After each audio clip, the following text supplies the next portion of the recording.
God has some very strong commands about the makeup of the family, despite our world's views and teachings today. He even warns about the effects of adultery. Good morning. This is Pastor Ernie Lewis of the Blue Point Church in Sisney, Illinois, with your thoughts for Tuesday. We live in a world today where almost everything is acceptable. You are not to judge others for their lifestyle or any of their actions, but God clearly states His commandments here in Exodus chapter 20.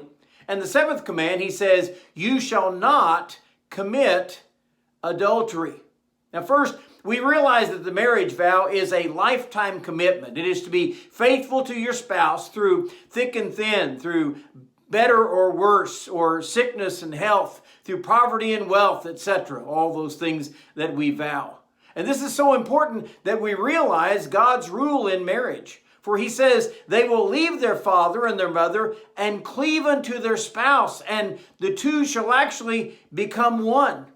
Now, that requires commitment to love, to honor, to remain faithful, no matter what.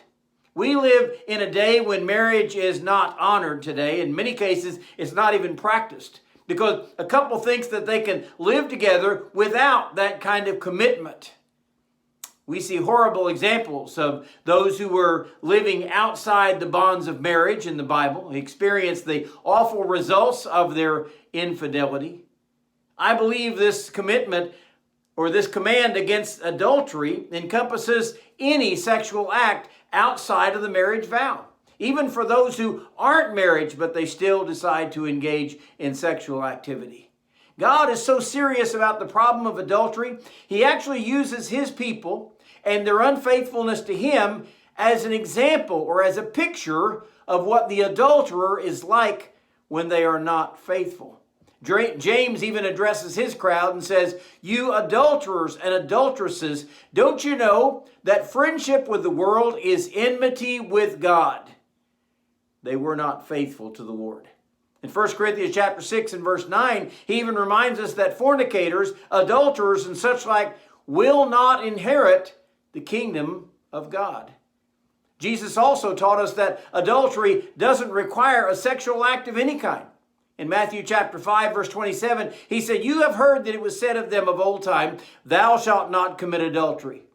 But I say unto you, that whosoever looketh on a woman to lust after her, hath committed adultery already with her in his heart.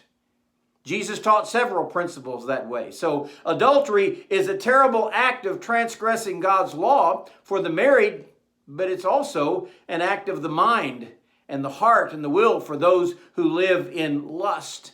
That kind of desire of our heart that goes unchecked can cause great grief. Jesus reminds us of the problem that King David had when he looked upon a woman while she was bathing and lusted after her. It ended up causing adultery. It ended up causing lying and even murder whenever David had her husband killed. We must be careful today that we keep the marriage vow sacred and that those outside of marriage should not engage in any sexual activity lest they be judged by the Lord for their actions.